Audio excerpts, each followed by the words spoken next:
ವಿವಿಧ ಬೇಡಿಕೆಗಳ ಈಡೇರಿಕೆಗೆ ಒತ್ತಾಯಿಸಿ ಕರ್ನಾಟಕ ರಾಜ್ಯ ಸರ್ಕಾರಿ ಹಾಸ್ಟೆಲ್ ಮತ್ತು ವಸತಿ ಶಾಲಾ ಹೊರಗುತ್ತಿಗೆ ನೌಕರರ ಸಂಘದ ಕೊಡಗು ಜಿಲ್ಲಾ ಸಮಿತಿ ಮಡಿಕೇರಿಯಲ್ಲಿ ಪ್ರತಿಭಟನೆ ನಡೆಸಿತು.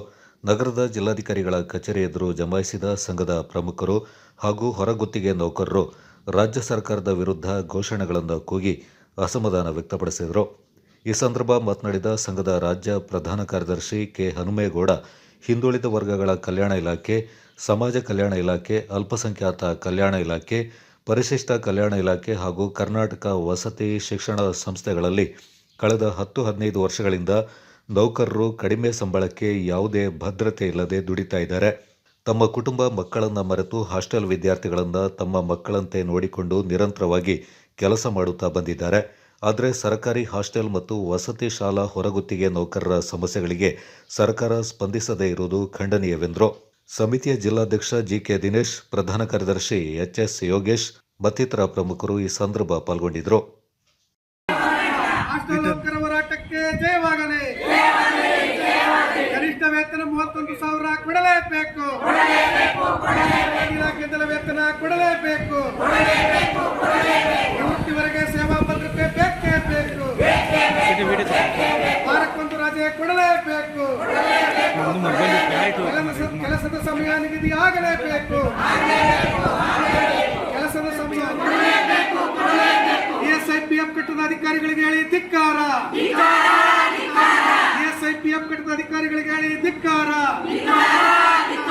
ಹಾಸ್ಟೆಲ್ ನೌಕರರ ಬಗ್ಗೆ ಕಾಳಜಿಲ್ಲದ ಅಧಿಕಾರಿಗಳಿಗೆ ಹೇಳಿ ಬೀದರ್ ಮಾದರಿಯಲ್ಲಿ ಸೊಸೈಟಿ ಮಾಡಲೇಬೇಕು. ನೇರವಾಗಿ ಇಲಾಖೆಗಳ ವೇತನ ಕೊಡಲೇಬೇಕು. ಕೊಡಗು ಜಿಲ್ಲಾ ಸಮಿತಿ ವತಿಯಿಂದ ಜಿಲ್ಲಾಧಿಕಾರಿಗಳ ಕಚೇರಿ ಮುಂದೆ ಹೋರಾಟವನ್ನು ಪ್ರಾರಂಭ ಮಾಡಿದ್ದೀವಿ. ನಮ್ಮ ಪ್ರಮುಖ 4-5 ಬೇಡಿಕೆಗಳನ್ನು ಇಟ್ಟು ಇವತ್ತು ಜಿಲ್ಲಾಧಿಕಾರಿಗಳಿಗೆ ನಾವು ಮನವಿಯನ್ನು ಸಲ್ಲಿಸ್ತಿದ್ದೇವೆ. ಪ್ರಮುಖವಾಗಿ ತಿಂಗಳಿಗೆ ಕನಿಷ್ಠ ವೇತನ 31,000 ಕೊಡಬೇಕು. ನೇರವಾಗಿ ಇಲಾಖೆಯಿಂದಲೇ ವೇತನ ಕೊಡಬೇಕು.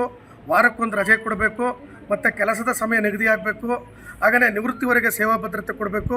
ಅದೇ ರೀತಿ ನೇರವಾಗಿ ಇಲಾಖೆಯಿಂದಲೇ ವೇತನ ಕೊಡಬೇಕು. ಹಾಗೆಯೇ ಇಡೀ ರಾಜ್ಯ ಸರ್ಕಾರ ಕಳೆದ ಅಧಿವೇಶನದಲ್ಲಿ ಚರ್ಚೆ ಮಾಡಿದೆ. ಬೀದರ್ ಮಾದರಿನಲ್ಲಿ ಇಡೀ ರಾಜ್ಯದ 31 ಜಿಲ್ಲೆಯಲ್ಲೂ ಕೂಡ ಸೊಸೈಟಿಯನ್ನು ಮಾಡಿ ಸೊಸೈಟಿ ಮೂಲಕ ಹೊರಗುತ್ತಿಗೆ ನೌಕರರಿಗೆ ಸಂಬಳವನ್ನು ಕೊಡ್ತೀವಿ ಅಂತೇಳಿ ಕಳೆದ ಅಧಿವೇಶನದಲ್ಲಿ ಚರ್ಚೆಯಾಗಿತ್ತು. ಅದರ ಪ್ರಕಾರ ಯಾವ ಜಿಲ್ಲೆಯಲ್ಲೂ ಕೂಡ ಸೊಸೈಟಿಯನ್ನು ಪ್ರಾರಂಭ ಮಾಡಲಿಕ್ಕೆ ಸರ್ಕಾರ ಮುತುವರ್ಜಿ ವಹಿಸ್ತಿಲ್ಲ.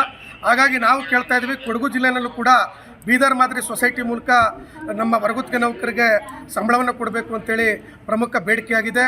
ಅದೇ ರೀತಿ ಕಳೆದ ಅಧಿವೇಶನದ ಸಂದರ್ಭದಲ್ಲಿ ಸಂತೋಷ್ ಲಾಡ್ರವರು ಹೊರಗುತ್ತಿಗೆ ನೌಕರಿಗೆ ನಿಮಗೆ ಕನಿಷ್ಠ ವೇತನ 31,000 ಮಾಡ್ತೀನಿ ಅಂತೇಳಿ ನಮ್ಮ ಹೋರಾಟದ ಸ್ಥಳಕ್ಕೆ ಬಂದು ಬೆಳಗಾವಿನಲ್ಲಿ ಒಪ್ಪಿದ್ರು. ಆದರೆ ರಾಜ್ಯ ಸರ್ಕಾರದ ಕಾರ್ಮಿಕ ಇಲಾಖೆ ಅಧಿಕಾರಿಗಳು ಹೇಳ್ತಾರೆ, ನಿಮಗೆ ನಾವು 31,000 ಕೊಡಲಿಕ್ಕಾಗಲ್ಲ, ಬರೀ 21,000 ಕನಿಷ್ಠ ವೇತನ ಕೊಡಲಿಕ್ಕಾಗುತ್ತೆ ಅಂತೇಳಿ ಹೇಳ್ತಾ ಇದ್ದಾರೆ. ಹಾಗಾಗಿ ರಾಜ್ಯದ ಎಲ್ಲ ಜಿಲ್ಲಾಧಿಕಾರಿಗಳ ಕಚೇರಿ ಮುಂದೆ ನಾವು ನಿರಂತರವಾಗಿ ಅನಿರ್ದಿಷ್ಟ ಹೋರಾಟವನ್ನು ಬೇರೆ ಬೇರೆ ಜಿಲ್ಲೆಗಳಲ್ಲಿ ಪ್ರಾರಂಭ ಮಾಡಿದ್ದೀವಿ. ಅದೇ ರೀತಿ ಇವತ್ತು ಕೊಡಗು ಜಿಲ್ಲೆಯಲ್ಲೂ ಕೂಡ ಪ್ರಾರಂಭ ಮಾಡಿ ನಮ್ಮ ಕನಿಷ್ಠ ವೇತನ ತಿಂಗಳಿಗೆ 31,000 ಕೊಡಬೇಕು. ಕೊಡೋ ತನಕನೂ ಕೂಡ ಈ ಸರ್ಕಾರದ ವಿರುದ್ಧ ನಾವು ಹೋರಾಟವನ್ನು ಮಾಡ್ತೀವಿ. ನಾವು ಹಗಲು ರಾತ್ರಿ ಬೆಳಗ್ಗೆ 5 ಗಂಟೆಗೆ ಹೋದರೆ ರಾತ್ರಿ 10 ಗಂಟೆ ಗಂಟಲು ಕೂಡ ಹಾಸ್ಟೆಲ್ಗಳಲ್ಲಿ ಕೆಲಸ ಮಾಡ್ತೀವಿ. ಆದರೆ ನಮಗೆ ಕೆಲಸದ ಸಮಯ ನಿಗದಿಯಾಗಿಲ್ಲ. ಹಾಗಾಗಿ ನಮಗೆ ತಕ್ಷಣ ನೀವು ಬೀದರ್ ಮಾದರಿನಲ್ಲಿ ಸೊಸೈಟಿ ಮಾಡಿ ಸಂಬಳ ಕೊಡಬೇಕು.